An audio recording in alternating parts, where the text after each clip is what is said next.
Para hoy nuestra palabra en nuestra serie la experiencia del perdón. Diga conmigo, la experiencia del perdón.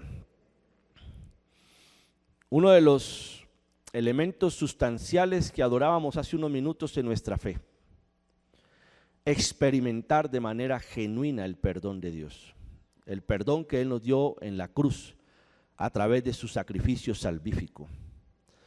No hay nada más triste que ser perdonado y seguir viviendo con la culpa como si no hubiésemos recibido el perdón. No hay nada más doloroso que ver a alguien libre viviendo como cautivo, porque no ha experimentado el poder transformador de la cruz, el poder del perdón. ¿Y quién más para enseñarnos de esto que aquel que dio su vida por nosotros en la cruz del Calvario? Para entender la experiencia del perdón y para que se vuelva mi experiencia, debo entender primero que el perdón no se lee como lo leemos los hombres. El perdón, como lo leemos los hombres, lo transmitimos después de una condena, de un pago. Yo lo perdono, pero que sufra un poquito. Yo entiendo el perdón en términos de tiempo. Necesito tiempo para perdonar. Y está bien, porque no somos Dios para perdonar de manera automática como Él lo hace con un simple corazón arrepentido. Algunas heridas que hemos recibido requieren tiempo para sanar y requerimos tiempo para poder experimentar el perdón. Pero muchas veces cuando se trata de nosotros sentirnos perdonados, entonces trasladamos la interpretación del perdón del hombre como si así funcionara Dios. Me quiero explicar.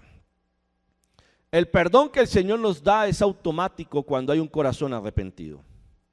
El Señor no pone penitencias para ser perdonados. El Señor no nos pide a nosotros una lista de conductas o prácticas religiosas para que experimentemos el perdón. Lo que el Señor pide es un corazón contrito y humillado, un corazón con un arrepentimiento genuino, un corazón que reconozca el poder de la cruz y el sacrificio salvífico en la sangre del Señor. Una persona que ponga la mirada en el Salvador, entendiendo que Él es la fuente del perdón, es suficiente para experimentar el perdón. En el caminar de Jesús encontramos muchas experiencias que los fariseos, los judíos, los rabinos y los doctos no podían entender.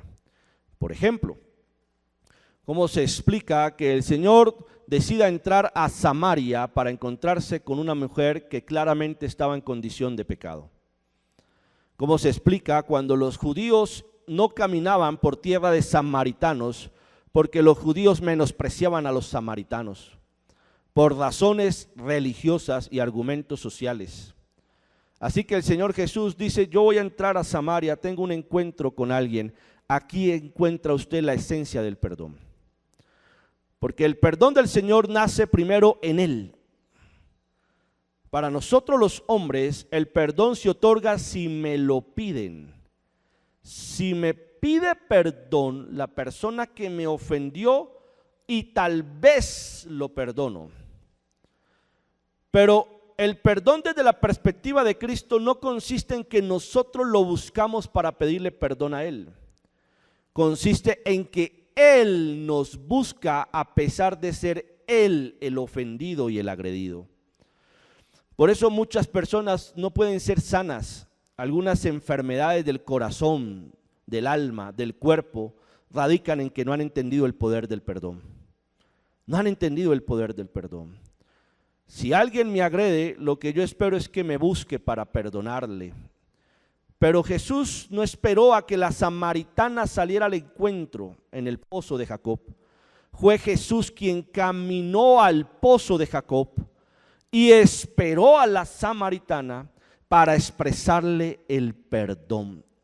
Esto es algo que transformó el corazón de esta mujer. ¿Cómo tú, siendo judío, me hablas? ¿Qué clase de profeta eres? ¿Quién eres? Y el Señor le dijo: si tú supieras quién es el que te pide, dame de beber, yo te daré a un agua, te voy a dar un agua que va a saciar para siempre tu sed. ¿Cómo se explica el perdón cuando el Señor se encontraba con algunas personas enfermas, paralíticas, cuadraplégicas, en condiciones que los judíos entendían como consecuencia de una maldición? Y el Señor le decía, tu fe te ha salvado. El religioso cuestionaba, ¿quién es este hombre para perdonar pecados? ¿Qué es más fácil decir, tu fe te ha salvado o te perdono de tus pecados? Para entender el perdón tenemos que entender que es Él quien me busca a mí. Y ahora, siendo nosotros los agredidos, debemos experimentar la transformación de la humildad. Muchas personas no experimentan el perdón porque hay orgullo en su corazón e incluso un falso orgullo religioso con Dios. No siendo contentos, no estando contentos con el poder en la cruz, se autoincriminan, se autocastigan, se autolaceran mental, emocional y espiritualmente. Y cuando ellos creen haber pagado su penitencia para recibir el perdón, ellos se autoliberan del perdón, pero no es otra cosa que la culpa y el orgullo. Para recibir perdón se tiene que ser humilde. Para aceptar que alguien a quien tú agrediste te perdone por iniciativa propia, se tiene que tener un corazón muy humilde, porque ni siquiera le has pedido perdón y ya te está buscando para decirte te perdono. Si yo no entiendo el poder del perdón, no puedo ser libre, mis hermanos. Si yo no soy capaz de experimentar el perdón y entender que el perdón no es solo para mí, sino para otro que es igual de pecador a mí, entonces voy a juzgar cuando desde mi óptica veo a alguien sirviendo, conociendo su vida o su pasado. ¿Cómo entendemos el perdón? Cuando un hombre que buscaba perseguir la iglesia para matarlos, más tarde termina predicando, siendo el apóstol de los gentiles. El apóstol Pablo narra que él presenció, aprobó la muerte del primer mártir de la iglesia, Esteban, quien murió apedreado por predicar el evangelio. Pablo se sentía orgulloso de hacer lo que estaba haciendo a pesar de que estaba mal. Pablo representa a ese hombre que cree estar haciendo lo correcto y muere por eso. Pablo estaba completamente convencido que perseguir a los cristianos era la voluntad de Dios. Muchas veces podemos estar obstinados en lecturas creyendo que agradan a Dios y no nos damos cuenta que lo que estamos haciendo es perseguir a Jesús. El libro de los Hechos nos presenta en el capítulo 9 una de las experiencias de transformación sobre la base del perdón más grande. Hechos 9 del versículo 1 en adelante dice así: Saulo, respirando aún amenazas y muerte contra los discípulos del Señor, vino al sumo sacerdote y le pidió cartas para las sinagogas de Damasco, a fin de que si hallase algunos hombres o mujeres de este camino, los trajese presos a Jerusalén.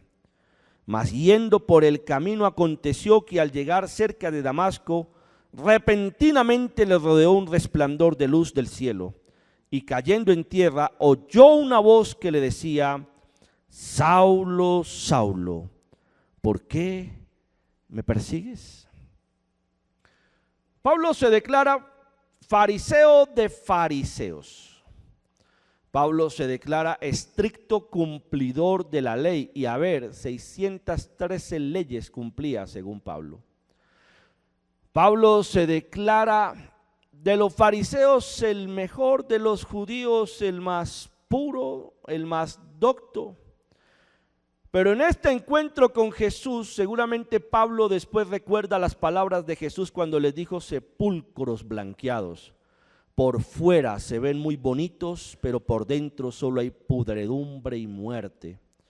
Porque el mismo Pablo, que en un momento se siente orgulloso de cumplir la ley, Después va a decir, no, venga, la historia cambió. De todos los pecadores, yo soy el mayor. Yo soy el más grande pecador. Se requiere humildad para aceptar el perdón. Se requiere humildad para reconocer que no son mis rituales religiosos los que me dan entrada al trono de la gracia. Se requiere humildad, que es la sangre de Cristo la que me permite entrar a su presencia. ¿Cuánto lo creen? Este pasaje muestra unas escenas muy interesantes. Los religiosos, los sacerdotes, los rabinos, los que creían cumplir la ley, no podían entender cómo otros hombres pecadores ahora se llaman siervos del Dios vivo. Nosotros podemos tener conocimiento bíblico, y antes de la predicación hablamos de las academias bíblicas. Justo minutos antes de entrar a la palabra, les invité a entrar a la escuela, a la academia de formación. Pero eso no garantiza que seamos transformados. Una persona puede conocer la palabra y ser un duro de corazón. Una persona puede memorizar textos bíblicos y recitarlos y hacer alarde del conocimiento que tiene, pero estar lleno de soberbia y de orgullo. Una persona puede poner sus certificados de todos los estudios bíblicos que tenga, porque en esto las iglesias parecemos universidades. A, B, C, D, 1, 2, 3, 4, 5, 6. Tenemos cualquier cantidad de escuelas de formación y las necesitamos. Pero si esa palabra no me ha transformado, el Señor dice que soy un sepulcro blanqueado. Porque esa fue la definición que Él le dio a los fariseos. Los que oraban en voz alta para ser escuchados. Los que cuando entraban en ayuno todo el mundo se daba cuenta porque hacían más bulla que una caja de pollos. Los que cuando diezmaban y ofrendaban se aseguraban de que sonara dura la ofrenda en el altar para que todo el mundo se diera cuenta. Pero esa palabra no los había transformado. ¿De qué sirve el conocimiento de la palabra si soy un sepulcro blanqueado? ¿De qué sirve tener palabra, años en el evangelio, si se acabó el fruto? Si no estoy dando fruto. ¿De qué sirve hacer alarde de congregarme, de venir a la iglesia, de caminar en la fe, si mi corazón, cuando requiere misericordia, cuando requiere bondad, se porta como una dura serpiente metiendo veneno a los demás? Cuando los doctos no entienden el espíritu de la palabra, toca llamar a los indoctos. Cuando los santos no entienden para qué es la santidad, toca llamar a los pecadores. A los suyos vino, mas los suyos no le recibieron. Mas a todos los que creen en su nombre, a ellos les dio la potestad de ser hechos hijos de Dios. Cuando el Señor Jesús empezó su camino, Él estuvo en la sinagoga. Lo hemos leído, Lucas capítulo 4, 6, nos dice que era la costumbre de Jesús ir a la sinagoga. Era la costumbre de Jesús leer la palabra en la sinagoga. De hecho, Jesús es rabí, maestro. Nicodemo, uno de los grandes rabinos, lo reconoce, y en el nivel de orgullo y jerárquico de la religión judía, que un rabino reconozca a otro, solo se entiende porque lo es. Cuando Jesús se para en la sinagoga a leer las palabras, está ratificando que tiene la autoridad y el reconocimiento de la comunidad para leer la palabra, porque no cualquiera se paraba en la sinagoga a leer la palabra. Pero Jesús, en esa experiencia de la iglesia, se da cuenta que no se puede poner un vino nuevo en odres viejos. Cuando pones vino nuevo en un odre viejo, el odre se estalla, no lo soporta. Así que se requiere un odre nuevo. El religioso no puede entender lo nuevo de Dios. El religioso no puede entender el perdón. No puede ver a un pecador adorar con libertad porque siente que a ese pecador le falta cumplir con ciertos requisitos para levantar sus manos. El religioso, el que se cree perfecto, es el primer estorbo de un pecador, porque el pecador quiere levantar sus manos, pero la apariencia de falsa piedad del religioso se lo impide. Le impide levantar su voz y gritar con gozo y con libertad. Así que Jesús dice, qué triste, en la sinagoga no voy a encontrar los que van a ayudar a esparcir el reino de los cielos. Los que se creen conocedores de la palabra no van a entender lo nuevo que traigo para ellos. Así que decide llamar a lo más vil y a lo más menospreciado, a un celote asesino, a un publicano ladrón, a una persona que maldecía como Pedro, a alguien que andaba con una espada buscando para matar, a mujeres rechazadas que sufrían de flujo de sangre, menospreciadas, a mujeres que encontraron en él dignidad, a los que no se preocupaban por la ley, sino por realmente tocar y ser tocados por el corazón de Dios. Sin embargo, estos hombres que habían experimentado el poder de Dios todavía no estaban listos para algo más sobrenatural. Oh hermano, tú y yo somos instrumentos de Dios para cosas grandes y cosas maravillosas. Pero si no nos renovamos, sencillamente el Señor va a tener que buscar a otra persona, porque Él siempre hará cosas nuevas. ¿Cuánto lo creen? Siempre hará cosas nuevas. Siempre. Él es el mismo ayer, hoy y siempre. Él es inmutable, Él no cambia, pero su forma de trabajar, su dinámica, su viento, su espíritu, siempre hará cosas nuevas. Y tal vez tú y yo hoy somos el instrumento para lo nuevo de Dios, pero si no nos estamos renovando continuamente, mañana seremos el estorbo para algo más nuevo que Dios quiere hacer para otra generación. Si no entendemos que hay diferentes formas de obrar de parte de Dios para nuevas generaciones, entonces Dios tiene que llamar a nuevos soldados que tal vez no cumplen con los requisitos de los soldados que tuvieron la milicia antigua, pero están frescos para recibir algo nuevo.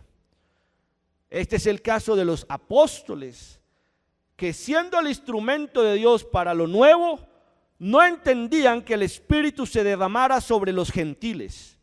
El apóstol Pedro no podía entender que hablaran en lengua los gentiles.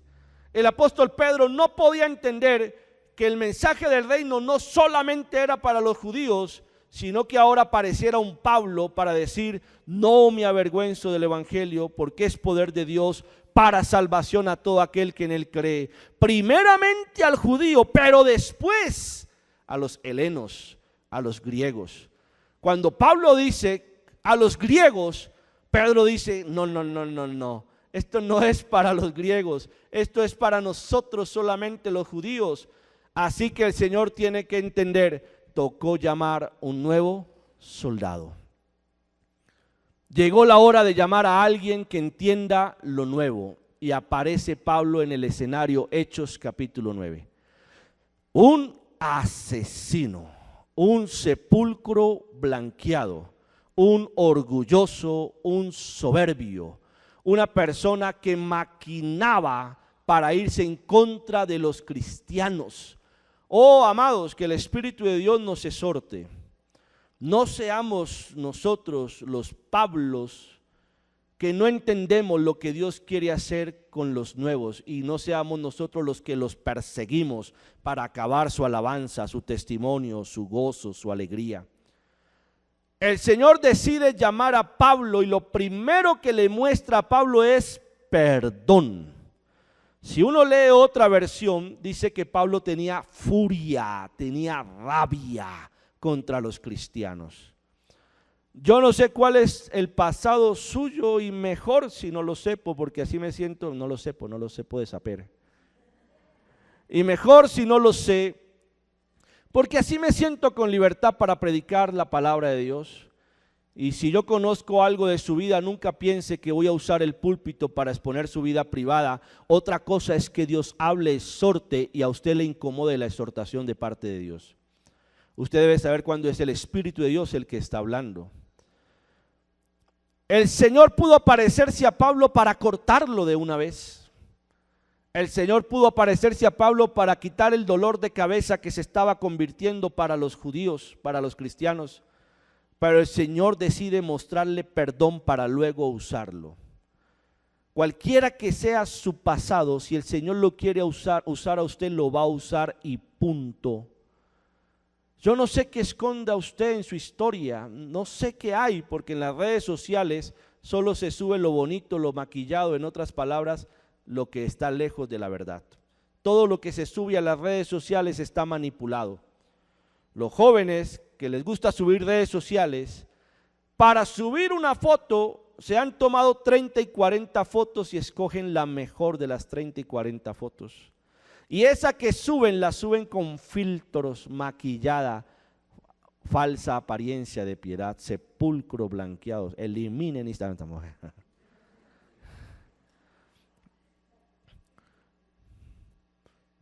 Yo no sé qué hay en nuestra historia, lo que yo sé es que si el Señor se aparece en tu corazón, Él puede usarte de manera sobrenatural. Ay de nosotros si somos piedra de tropiezo de los pequeños, porque a lo mejor usted conoce la historia de alguien y cuando vea a esa persona sirviendo a Dios, adorando, exaltando su nombre, siendo levantada por Dios, tenga cuidado y si no entiende, haga como Israel cuando daba las vueltas en Jericó, la boquita callada.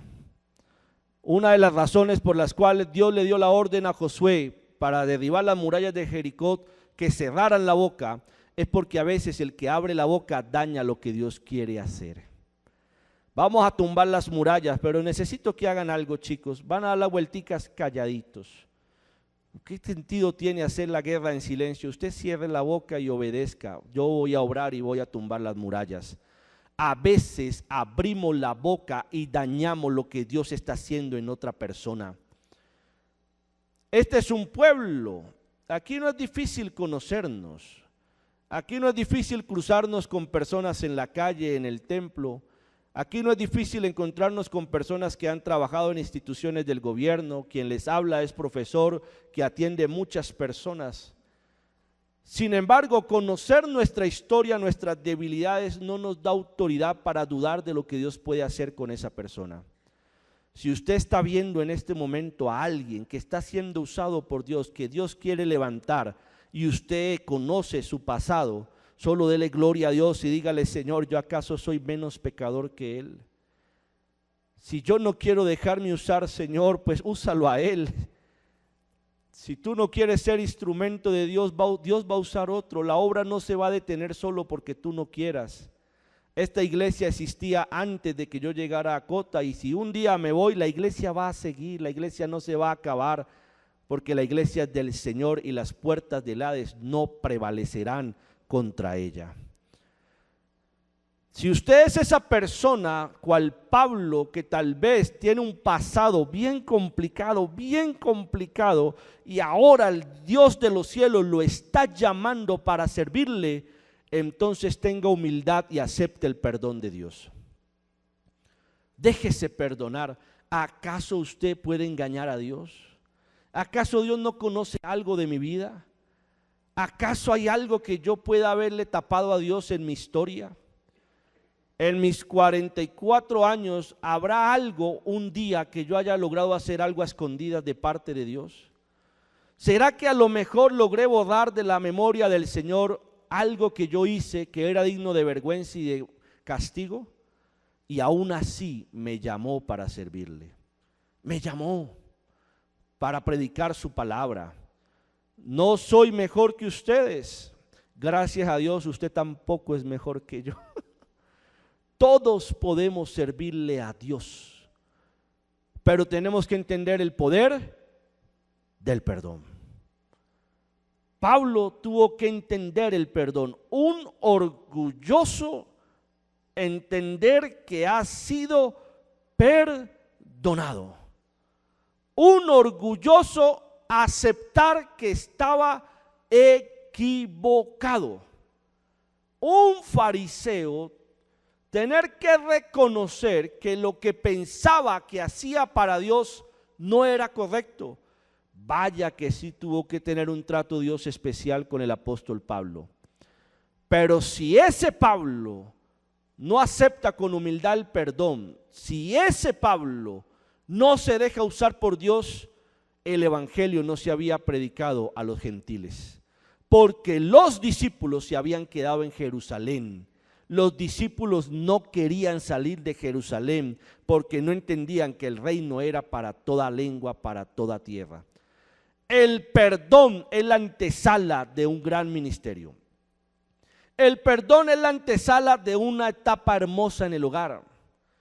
Ahora que están de moda las temporadas, ¿cierto? Primera temporada, segunda temporada, tercera temporada. El perdón es la antesala de tu mejor temporada. Es la mejor antesala de tu mejor temporada en el hogar.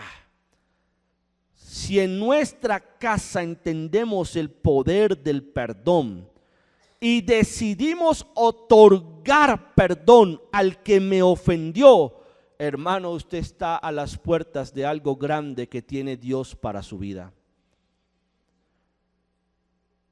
Los fariseos le daban poder a Pablo para perseguir a la iglesia. Que tus rudimentos religiosos no te den poder para perseguir a los que Dios quiere usar en este tiempo. Dios va a usar al que quiera, al que se arrepienta, al que tenga un corazón humilde, al que tenga un corazón sencillo, sea lo que sea que haya pasado en nuestras vidas. Si Él decide usarte, haz lo que hizo Pablo, tírate a los pies de Él y acepta el perdón del Señor. Algo que me llama la atención en este pasaje del apóstol Pablo, algo que me confronta y que me alienta a entender la gracia y la misericordia del Señor, y quiero exhortarles a ustedes como iglesia, es que Pablo entiende que su vida debe cambiar. A veces petrificamos estructuras, pensamientos, costumbres, culturas. Su vida debe cambiar. ¿Cómo pretendemos caminar con Cristo si no experimentamos su cambio? ¿Cómo pretendemos ver lo nuevo si no nos paramos en un lugar diferente del que siempre hemos estado? Es como cuando el hijo le dice a la mamá, mamá, ¿dónde dejó las llaves? Y la mamá le dice, ahí están, ¿cierto? Le señala con la boca. Y de donde está parado el niño no lo ve. Tiene que llegar la mamá a moverlo y decirle, mire, ahí están. Solo vas a ver lo nuevo si te paras en un lugar diferente del que siempre te has parado. Si sigues parado en la misma posición, no vas a ver lo nuevo de Dios para tu vida. Vas a juzgar lo nuevo de Dios para otros. No vas a entender lo que Dios está haciendo con otros. La experiencia del perdón cambió a Pablo. La experiencia del perdón le ayudó a mirar al pecador con misericordia. El soberbio, el orgulloso, el que cumplía la ley, el fariseo de fariseos, el que estudió con Gamaliel. Gamaliel, uno de los grandes doctos de la época de Israel. El que se sabía todo y lo cumplía todo y mataba a los que no lo cumplían, entendió y habló en Romanos 5 de la redención, de la misericordia. Entendió que era por gracia, entendió que no era por obras, entendió que si somos renovados y transformados, entonces podemos ser instrumentos de parte de Dios. Entendió que no se trataba de requerimientos religiosos y humanos, sino de rendir su corazón delante de Dios, obedecer a partir del perdón. Hermanos, yo les invito, y la palabra nos exhorta en esta mañana, a que entendamos el poder del perdón y decidamos dejarnos usar por Dios. No uses tu pecado como un argumento para no servirle a Dios. Si el Señor te llamó con todo y tu pecado, Él te va a sacar de ahí y te va a transformar y te va a redimir. No uses tu pasado como argumento para no servirle a Dios. Conociendo tu pasado, conociendo tu historia, Él quiere que le sirvas. No uses tu cruz para no servirle a Dios. Jesús en la cruz seguía obedeciendo al Padre. En la cruz se dio cuenta que había alguien a su lado que ese día todavía podía entrar al paraíso. Esteban, siendo apedreado, mientras lo apedreaban, adoraba, alababa y glorificaba a Dios. Este apóstol Pablo entendió el poder del perdón, de la transformación, y estando preso en sus últimos días, esperando la sentencia de Roma, escribe la carta a los filipenses en la condición que ninguno de nosotros quisiera estar. No uses tu presente como argumento para no servirle a Dios, porque no hay argumento sostenible ante el poder de la cruz. No uses tu enfermedad, tu condición económica. No inventes escudos para sustentar por qué decides no obedecerle a Dios, porque la cruz y el perdón nos desafían a hacerlo por gracia y misericordia. Decide obedecer al Señor. Decide recibir el poder del perdón. Perdónate, perdónate, sé libre de la culpa, sé libre de los que te señalan, sé libre de los que conocen tu pasado y creen que por conocerlo tienen autoridad para no dejarte servir a Dios como si ellos estuvieran en mejor condición. Sé libre y dile al Señor en esta mañana: Señor, yo no solo recibo tu perdón, sino que quiero vivir, experimentar el perdón. Y cuando has sido perdonado, entonces tu mejor respuesta es alabanza, adoración, es servicio. Señor, ¿cómo te sirvo? ¿Cómo te sirvo? ¿Qué puedo hacer para servirte? ¿Cómo puedo honrar el que me hayas perdonado? ¿Cómo puedo honrar? Por eso Pablo después dice: ay de mí si yo no anunciare este evangelio. Ay de mí si no predicare la palabra del Señor. Pablo le va a decir a los corintios después, la iglesia más dura, la más ingrata: amados, yo con el mayor gusto gastaré todo lo que tengo. Yo mismo me gastaré por amor de vuestras almas, aunque amándoos más, yo sea amado menos.